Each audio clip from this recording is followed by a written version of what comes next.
कांग्रेस से गठबंधन की चर्चा के बीच आरएलपी के राष्ट्रीय संयोजक आज वापस नागौर आ गए।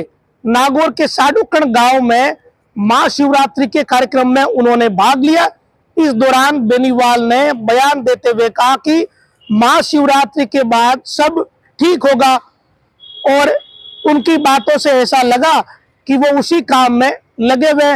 वैसे ये बात सबको पता है कि बेनीवाल पिछले कई दिनों से किस काम में लगे हुए हैं, लेकिन आज उन्होंने साडूकण गांव में भाषण देते वक्त ये बयान दिया। बेनीवाल ने कहा कि सभी लोग इस बात की चर्चा कर रहे हैं और इस बात का इंतजार कर रहे हैं कि क्या होगा, और उन्होंने कहा कि महाशिवरात्रि के बाद सब अच्छा ही होगा। तो एक तरीके से उन्होंने ये इशारा कर दिया कि महाशिवरात्रि के बाद ये फाइनल हो जाएगा कि गठबंधन कहां कहां होने वाला है। और बेनीवाल की बात से ऐसा लगा कि वो पूरी तरीके से आश्वस्त है कि कांग्रेस से आरएलपी का गठबंधन होगा। अगर इतने आश्वस्त नहीं होते तो ये बात सार्वजनिक रूप से बेनीवाल नहीं कहते। इसके अलावा उन्होंने एक बात और कही कि बहुत ही व्यस्त मामला है, मैं कहां फंसा हुआ हूं, क्या चल रहा है, कितने व्यस्त कार्यक्रम में फिर भी आप लोगों के बीच आया हूं। आज साडूकण आया हूं, पुष्कर जाऊंगा, फिर पुणे जाऊंगा और फिर दिल्ली जाऊंगा।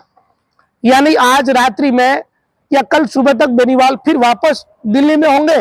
और ऐसा लगता है कि जो बात उन्होंने कही है कि महाशिवरात्रि के बाद सब अच्छा ही होगा, तो कल तक हो सकता है कि सब कुछ क्लियर हो ही जाए। और जो बात उन्होंने भाषण में इशारों में कही, उससे ये लग रहा है कि कहीं ना कहीं वो पूरी तरीके से आश्वस्त है इस गठबंधन को लेकर।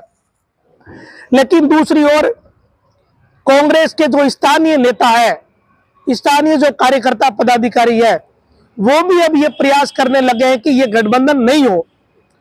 हालांकि मुझे ऐसा लगता है कि अगर कांग्रेस के बड़े नेताओं ने तय कर लिया तो फिर निचले स्तर के किसी कार्यकर्ता या पदाधिकारी के हाथ में कुछ नहीं होगा। वो भले ही विरोध करे या समर्थन करे, ज्यादा उससे कोई फर्क पड़ने वाला है नहीं। निर्णय उसी कमेटी को करना है और अंतिम मोहर सोनिया व राहुल गांधी को लगानी है। ये बात हनुमान बेनीवाल अच्छे से जानते हैं। उन्हें पता है कि यार राजस्थान में कोई कुछ भी करे, कितना ही हो अल्लाह करे, उसका कुछ बंटना है नहीं।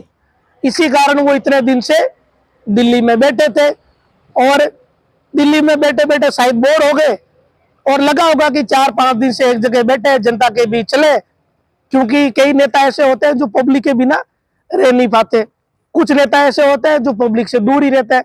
तो बेनीवाल उन नेताओं में है जो पब्लिक के बिना नहीं रह पाते, उनके आसपास भीड़ होनी चाहिए, तभी जाके उनका मामला जमा हुआ रहता है।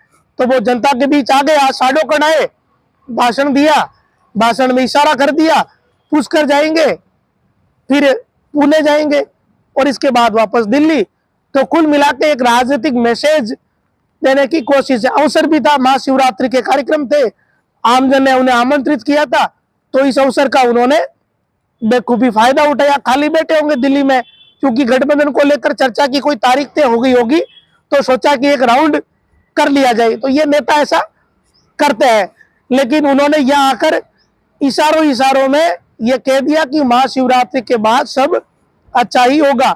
इसके मायने यही निकाले जा रहे हैं कि बेनीवाल पूरी तरीके से आश्वस्त है इस गठबंधन को लेकर। लेकिन चिंता वाली बात यह है कि प्रदेश के कई नेता तो ऐतराज कर ही रहे। अब नागौर में भी स्थानीय स्तर पर भी ऐतराज शुरू हो गया। आज शाम को एक प्रेस कॉन्फ्रेंस रखी गई है, उसमें क्या बातें होगी वो भी मायने रखेगी। क्योंकि 2-3 दिन पहले कुछ पदाधिकारियों ने यह बयान दिया था कि कांग्रेस अकेले के दम पर नागौर में यह सीट जीत सकती है, यह दावा किया था कांग्रेस के कुछ कार्यकर्ताओं ने। हालांकि अकेले के दम पर यह कांग्रेस जीते, इसके रत्ती भर भी चांस है नहीं, यह भी लोगों को पता है। क्योंकि यह चुनाव ज्योति मिर्धा का चुनाव नहीं है, सभी इस बात को मानते हैं, यह चुनाव मोदी का चुनाव है। और इसी कारण से कांग्रेस अगर यहाँ ये सोचती है कि अकेले के दम पर कांग्रेस जीत जाएगी, तो शायद मुंगेरी लाल के हसीन सपने हैं, इससे ज्यादा ये कुछ नहीं है। यहाँ जीतना वो भी इस स्थिति में जब चुनाव को बीजेपी एक ही मोड़ पे लेके जा रही है कि ये मोदी का चुनाव है, ये देश का चुनाव है।